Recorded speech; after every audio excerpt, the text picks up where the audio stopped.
Biz Mangistau облысы Бейнеу ауданының ұстаздары. Қазақстан Республикасы Білім және Ғылым Министрлігінің қолдауымен өтіп жатырған үздік педагогтар эстафетасына қатысып, өрлеу біліктілікті арттыру ұлттық орталығы акционерлік қоғамының Маңғыстау облысы бойынша филиалының тренерлерімен бірлесе отырып, 2-ші сыныптың қазақ тілі пәнінен сөз таптары тарауына кезекті сабақтарымызды дайындадық.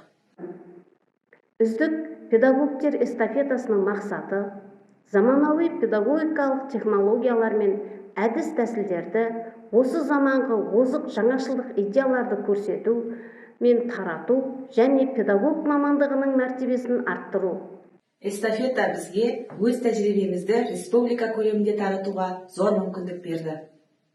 2020-2021 жылдың 3-ші тоқсанында қазақ тілі пәні салт-дәстүр бөлімі бойынша үздік педагогтар эстафетасына бейне сабақ түсіруге қатыстым.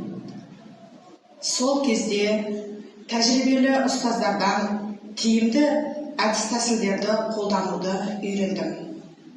Біз Маңғыстау облысы Мұнайлы ауданы нөмірі 12-ші жалпы білім беретін мектептің бастауыш сынып мұғалімдері республикалық үздік педагогтар эстафетасына қатысып, шығармашылығымызды шыңдадық. Біз бейне сабағымыздың республика мұғалімдерінің қолдануына ұсынылғанына және өзіміздің білім сапамызды арттыруымызға үлес қосып жатқанымызға қуаныштымыз. Осы орайда өрлеу біліктілікті арттыру ұлттық орталық акционерлік қоғамы облыстық филиалының тренері Сәрсенғалиева Гүлнар Жолановнаға алғысымыз шексіз. Ұстаздық еткен жаңылтпас үйретуден балаға демекші, бұл эстафета бізді мақсатқа біріктірді.